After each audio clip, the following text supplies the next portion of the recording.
लगता है कि किन मुद्दों को लेकर बजट के ऊपर आज प्रेस वार्ता हरियाणा भर में हो रही है। आज जो है प्रेस वार्ता जो है इसमें सोनीपत है हमारे प्रदेश के उपाध्यक्ष श्रीमती जिला अध्यक्ष जो है वो भागवत जी, हमारे नेता राज महाराज जी, प्रवक्ता अरुण बेनीदार जी, महामंत्री हमारे मीडिया जी और अन्य कार्यकर्ता और आज पूरे हरियाणा प्रदेश में वरिष्ठ नेता मंत्रीगण विधायकगण सभी जिलों में हरियाणा सरकार ने माननीय मुख्यमंत्री नायक सिंह ने मुख्यमंत्री के नाते तो बजट पेश किया। उस बजट के मुद्दों पर चर्चा करने के लिए जो प्रेस वार्ताओं का आयोजन किया जा रहा है। और आज मैं सोनीपत जिले की जनता की तरफ से माननीय मुख्यमंत्री नायब सिंह सैनी जी का दिल की गहराइयों से आभार व्यक्त करता हूँ कि उन्होंने पूरे हरियाणा प्रदेश में एक ऐसा विकासोन्मुख बजट पेश किया है और उस बजट में हर वर्ग का ख्याल रखा, चाहे शिक्षा हो, चाहे स्वास्थ्य हो, चाहे ग्रामीण विकास हो, चाहे कृषि हो, हर क्षेत्र के हर वर्ग के लोगों को विशेषकर महिलाओं पर इस बजट का जो है मेन फोकस रहा है, जिसमें हमारी जो है 2100 रुपये हर महिला को जो है लाडली योजना के तहत जो है मिलेंगे। और उसके साथ साथ आप अगर देखेंगे जैसे अगर शिक्षा की हम बात करें, शिक्षा के जितने भी हमारे जो है हर जिले में उन्होंने ये घोषणा की है कि एक मॉडल जो है संस्कृत कॉलेज जो है बनाया जाएगा। कॉलेज तो कई है लेकिन उसमें एक मॉडल कॉलेज जो है तैयार किया जाएगा। पहली बार जो है लड़कियों की सुरक्षा के लिए उन स्कूलों के अंदर, कॉलेजों के अंदर जो है CCTV कैमरे लगाने की योजना जो है सरकार महिलाओं को आत्मनिर्भर बनाने के लिए, विशेषकर जो है उनके जो सेल्फ हेल्प ग्रुप है उनके लिए काम की जो है योजनाएं तैयार करना, उनके जो उत्पादन हो उसकी बिक्री के लिए योजनाएं तैयार करना, इस तरह का जो है बजट सरकार ने पेश किया। और जहाँ तक हम जो है अगर शहरी विकास की बात करें, शहरी विकास में हर जिले के अंदर क्योंकि पार्किंग की एक बहुत बड़ी समस्या है, हर शहर के अंदर जो है उन्होंने कम्युनिटी लेवल पार्किंग की जो है व्यवस्था की है। और इसके साथ साथ जो है शहर की सड़कों का सुधार और शहर के अंदर जो है सफाई व्यवस्था का वो सारी योजनाएं जो है उस बजट के माध्यम। और इसके अलावा ग्रामीण विकास की अगर हम बात करें, जो 1000 से आबादी से ज़्यादा वाले गाँव उनकी सभी फिरनियाँ जो है पक्की करने का काम जो है इस बजट में घोषित किया है। और गाँव के अंदर जो है सभी महिला चौपालें विशेषकर जो है बनाई जाएगी, क्योंकि महिला सरपंच जो है हमारी काफ़ी संख्या में लगभग जो है 42-43% महिला सरपंच हैं, उनके लिए जो है अलग से महिला चौपालों की बनाने की व्यवस्था भी सरकार ने की है। और उसके साथ साथ जो है अनेकों ऐसे काम हैं जो बजट के माध्यम से सरकार ने जो है किए हैं। और हमारे सोनीपत का सौभाग्य है, इसकी बेसब्री से जो है लोग शहर के इंतजार कर रहे थे कि बस अड्डा जो है जीटी रोड पर बनना चाहिए। बजट में जो है उसकी भी घोषणा जो है सरकार की तरफ से की गई है। और सोनीपत हमारे जो सिविल हॉस्पिटल है उसके अंदर चाइल्ड केयर यूनिट जो है जो पहले मंजूर हो चुका है उसके लिए बजट का प्रावधान हुआ है, वो भी जो है सरकार ने जो जल्दी बनकर तैयार होगा तो निश्चित तौर पर जो है उससे नागरिकों को लाभ होगा। इस तरह की अनेकों घोषणाएं हर वर्ग के लोगों के लिए सरकार ने की है। तो मैं मुख्यमंत्री जी को यह बात के लिए धन्यवाद देना चाहता हूँ। और इस बजट के माध्यम से विशेषकर सोनीपत के विकास को जो है नए पंख लगेंगे, क्योंकि केंद्र सरकार ने जो है मेट्रो गाड़ी की योजना पर काम शुरू कर दिया है। उसके बाद जो है रैपिड रेल आने की योजना पर काम होगा।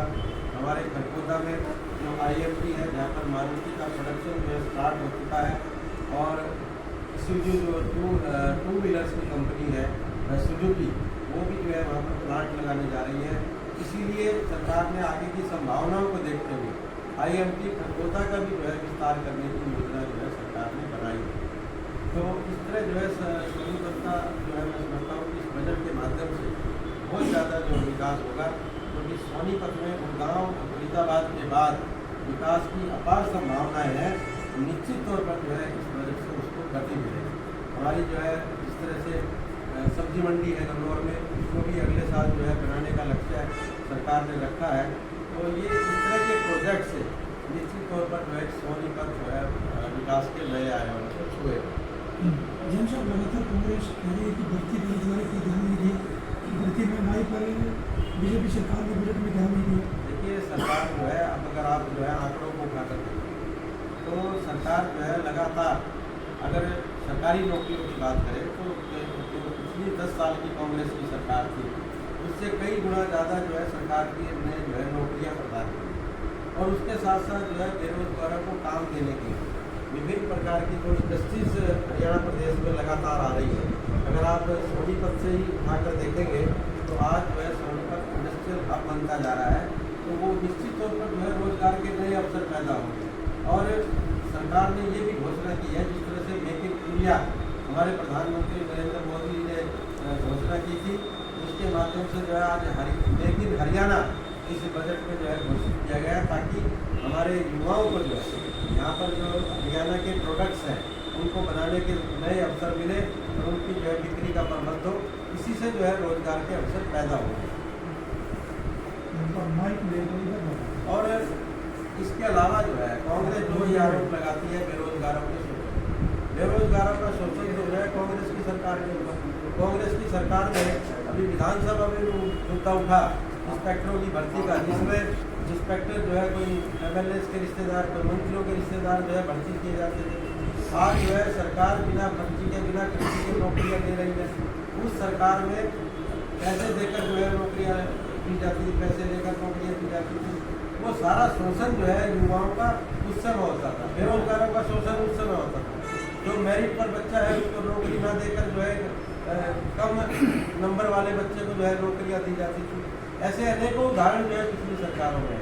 इसलिए ये सरकार जो है बेरोजगारों की बेरोजगारी दूर करने के लिए, रोजगार के नए अवसर पैदा करने के लिए और उनको आगे बढ़ाने के लिए, ताकि वो अपना काम शुरू करके 10 नए युवाओं को भी रोजगार वो देने का काम कर सके और रोजगार लेने वाले नहीं बल्कि देने वाले बन सके।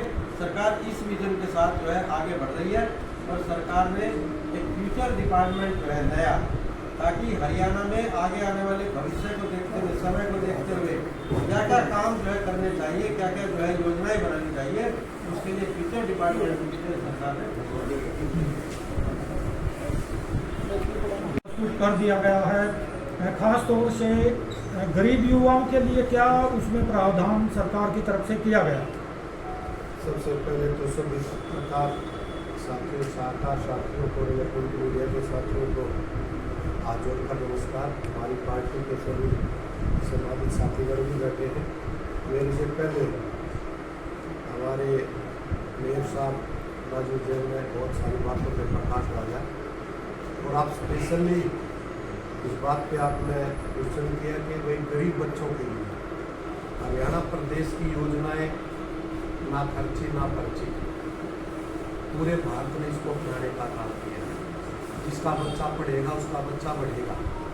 और ये जो हरियाणा के सिस्टम के अनुसार, भारत के सिस्टम के अनुसार जो भी नौकरियों के प्रावधान हैं, जो भी रिजर्वेशन के प्रावधान हैं, उनके तहत हरियाणा प्रदेश में जो नौकरी के हिसाब से, चाहे वो किसी भी जाति का, किसी भी धर्म का जो भी बच्चा है, उसको एक पैरामीटर्स के हिसाब से जो नौकरियां मिली हैं, पूरा भारत, पूरा हरियाणा, बल्कि ये कहूँगा खास तौर पर हरियाणा प्रदेश में कांग्रेसी जो नौकरियों को बेचने में ट्रांसफर में पैसे खाने का काम करते थे, आज वो भी इस बात को मानते कि बिना खर्ची बिना पर्ची के जो हरियाणा प्रदेश में ये काम चला है, पूरा भारत भी इस चीज़ का मान सम्मान करता, हम जनता भी करती है।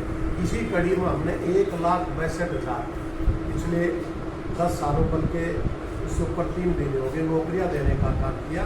और साथ साथ 1,32,000 हरियाणा कौशल रोजगार निगम, और हरियाणा कौशल रोजगार निगम की अगर बात करूँ, आपकी बात को भी पुख्ता करूँ, तो ये पहली बार किसी भी प्रदेश में ये काम चला है कि ये बेस माना जाए कि किसकी कितनी इनकम है। 1 लाख इनकम वाले को ये सुविधा मिलेगी, 1,20 वाले को ये मिलेगी, 1,80 वाले को ये मिलेगी। उसी के हिसाब से नौकरी, जो हमारे बच्चे नौकरी करते थे, आउटसोर्सिंग पे नौकरी करते थे, कॉन्ट्रैक्ट जो उनका शोषण करते थे। आप फॉर एग्जाम्पल मैं आपको एक खास बात बता रहा हूँ कि भैया आपकी तनख्वाह 10,000 है, 1,200 आपका PF कटेगा, 1200 हम जमा कराए गए, तनख्वाह 11,200 मिलती थी 8800, और एक साल के बाद वो ठेकेदार मात्र 8800 छोड़ के उसके 1200 भी लेके भागता था। उन सब चीज़ों को रोकने के लिए हरियाणा कौशल रोजगार निगम जो ये नौकरियां देने का काम किया, इसमें तकरीबन 75 से 1 लाख नौकरियां और देने का काम जो इकोनॉमिकली वीकर सेक्शन में आते हैं उनको सबको देने का काम सरकार कर रही है। अच्छा, हरियाणा कौशल रोजगार की भर्ती पर छुट्टी लगी हुई है। कौन सी पे किसी पे? हरियाणा कौशल रोजगार निगम एक ऐसा निगम है जिस पे कुछ भी नहीं है, पीछे भर्ती निकली थी, कोई स्टे नहीं है उसमें। एक प्रावधान है, मैं आपको बता दूं, एक क्लियर कट सी बात है, हरियाणा प्रदेश को 3 हिस्सों में बांट दिया गया, 6 जिले एक तरफ, 5 जिले एक तरफ और 11 जिले एक तरफ, जो करके 3 कैटेगरी 3 लेवल बनाने का इसमें काम किया है। जो बच्चे आउटसोर्सिंग बच्चे सिक्योरिटी वाले थे, बैरर थे, वो लगाए, पहले उनको लेने का काम किया। उसके बाद जो बच्चा 1 साल नौकरी करके कॉन्ट्रैक्ट में हटा दिया था, उसका अगर PF कटा तो उसको लेने का काम किया। और अब हरियाणा कौशल रोजगार निगम में जब हम फार्म भरवाते हैं, सरकार फार्म भरवाती है, मान के तय है हर महीने की आखिरी तारीख को रिटायरमेंट होती है। 10 PN रिटायर हो गए, 15 कलर रिटायर हो गए, 10 JE रिटायर हो गए या SDO रिटायर हो गए, उनके फार्म भरवा के रखते हैं। जिस डिपार्टमेंट में भी जरूर होती है उनको लेटर आता है कि वे आपको नौकरी दे रहे हैं 45,000 रुपये, 75,000 रुपये, 40,000 रुपये, 25,000 रुपये, और जितने पक्की नौकरी में अधिकारियों कर्मचारियों की जो कमी है वो भी महसूस होती है। कांग्रेस के जो पूर्व मुख्यमंत्री हैं भूपेंद्र सिंह हुड्डा जी बोल रहे हैं कि हरियाणा कर्ज में डूबता जा रहा है, इस तरह के उसके बयान सामने आते हैं। देखिए, भूपेंद्र हुड्डा जी हो या कोई भी कुछ जुनून का काम यही है, एक भारतीय संविधान के अनुसार भारतीय फाइनेंशियल सीक्वेंस और सिस्टम के तहत कोई भी सरकार कर्ज लेती है उसकी मैक्सिमम सीमा 3.5% कुटलिक सिस्टम की होती है। तो हरियाणा सरकार में तो अभी 2.17 भी मार्जिन बचा हुआ है। ये कर्ज नहीं है, ये योजनाओं को आगे बढ़ाने के लिए, जनता जनार्दन को सेवा देने के लिए, उनका मान सम्मान बढ़ाने के लिए एक ये प्रक्रिया है जो भारत सरकार के साथ हर प्रदेश की सरकार की चलती रहती है। कोई कर्ज की बात नहीं। हरियाणा सरकार बहुत धड़ल्ले से बढ़िया काम कर रही है, बढ़िया बजट है, चाहे शिक्षा की बात है, उद्योग की बात है, इंफ्रास्ट्रक्चर की बात है, हर चीज का ध्यान रखते हुए इतना गजब का और 13.17% पिछले बजट से बढ़ा करके बजट भी पेश करने का नायब सैनी जी ने काम किया है ताकि हरियाणा बढ़ता है। पंजाब की सीमाओं पर किसान बैठे थे, जब सरकार से मुलाकात के बाद वापिस आए थे उनको डिटेन कर लिया पंजाब पुलिस ने और किसानों को वहां से उठा दिया। देखिए, ये पंजाब पुलिस ने किया, पंजाब पुलिस उसके बारे में बेहतर बता पाएगी, पंजाब सरकार बता पाएगी। ये तो एक सिस्टम है, कानून व्यवस्था भी देखनी है और भी देखनी है, चीज के बारे में ज्यादा प्रकाश तो पंजाब सरकार डाल पाएगी। अच्छा, कर्मचारियों को जो है सैलरी टाइम पे नहीं मिल पा रही है, बहुत धरने प्रदर्शन भी होते रहते हैं, तो यहाँ पर नगर निगम के भी कर्मचारियों को सैलरी नहीं मिल पाई, सफाई कर्मचारियों को बहुत दुखी और परेशान है भाजपा की सरकार में। वो कॉन्ट्रैक्ट बेसिस का मामला होता है और वो अभी सारा सॉर्ट आउट भी हो गया है। कुछ कभी कोई प्रक्रिया के तहत हल्की डिले हो जाए, इसमें कोई समस्या वाली बात नहीं है, सारी चीजें बहुत समस्या। गरीब आदमी का कैसे घर चलेगा? 6 महीने से उसकी सैलरी नहीं मिलेगी तो? ऐसा बिल्कुल भी नहीं है, कहाँ 6 महीने कहाँ नहीं मिले, बताइए मुझे आप। नगर निगम के मेयर बैठे हुए पूछे तो खुद आए हैं। एक मिनट मेरे साथ बताइए। ऐसा है कि इसका जो नगर निगम का सफाई का टेंडर था वो खत्म हो चुका था और नया टेंडर लगा नहीं, क्योंकि लोकसभा के चुनाव आ गए, विधानसभा के चुनाव आ गए और उसकी वजह से जो है वो प्रक्रिया नहीं, और फिर उसके बाद जो है जो मौजूदा कॉन्ट्रैक्टर है उनका टेंडर एक्सटेंड करने के लिए सरकार के पास भेजा गया था और उसकी मंजूरी आ चुकी है और उसके तहत ही एक महीने की सैलरी जो है अभी कर्मचारियों को दी जा चुकी है। और जो हमारे कॉन्ट्रैक्टर हैं उनसे पूरा स्वच्छता के लिए रोड मैप मांगा गया है कि आप जो है भविष्य में सफाई का काम कैसे कैसे करोगे, कितने आदमी लगाओगे, कितनी गाड़ियाँ लगाओगे, वो जो है उन्होंने अपना सारा रोड मैप दिया है और अब उनकी पेमेंट हो जाएगी और कॉन्ट्रैक्टर जो है उनकी पेमेंट कर्मचारी को देने का काम करेंगे और 1 महीने की सैलरी जो है उनको दिलवा भी दी गई और कॉन्ट्रैक्टर का 31 अगस्त तक जो है वो टेंडर सरकार ने बढ़ाने की मंजूरी ये चुनाव से पहले ही दे दी। जिला अध्यक्ष भी जो है मेरे साथ मौके पर मौजूद है। हाँ जी, एक मिनट भाई, एक मिनट हाँ जी अध्यक्ष महोदय।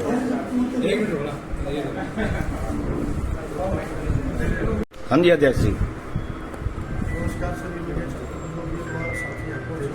कर्मियों को। और आज बजट को लेके आज प्रेस वार्ता हुई है जिसमें हमारे प्रभारी जी स्पीच मंडल जी पहुँचे और हमारे यहाँ से मेयर राजीव जैन जी पहुँचे हैं, सभी हमारे महामंत्री अनिल मोहल्ला जी और निशान छोड़कर सभी बड़े जो भी हमारे पदाधिकारी हैं सभी यहाँ पहुँचे। और जैसा कि सरकार ने भी बजट पेश किया है उसकी खुशी हर वर्ग में है और ख़ासकर महिलाओं में काफ़ी खुशी देखने को मिल रही है। जैसा कि सरकार ने वादा किया था कि हम जो महिलाओं के लिए 2100 रुपये पर मंथ देने का काम करेंगे, तो वो बजट में फर्स्ट टाइम हमने सरकार ने वो काम कर दिया है। बाकी कांग्रेस जो थी उन्होंने वादे किए थे, जहाँ जहाँ उनकी सरकार है वो इस तरीके का कोई भी काम नहीं कर पा रही है और हमारी सरकार ने सबसे पहले काम करने की घोषणा की है। और शेष नेतृत्वों का मैं बहुत बहुत धन्यवाद करता हूँ जिन्होंने मुझे जिला अध्यक्ष की जिम्मेवारी दी है। मैं उसको बखूबी निभाऊंगा, हर कार्यकर्ता का मान सम्मान और सबको साथ लेकर चलूँगा।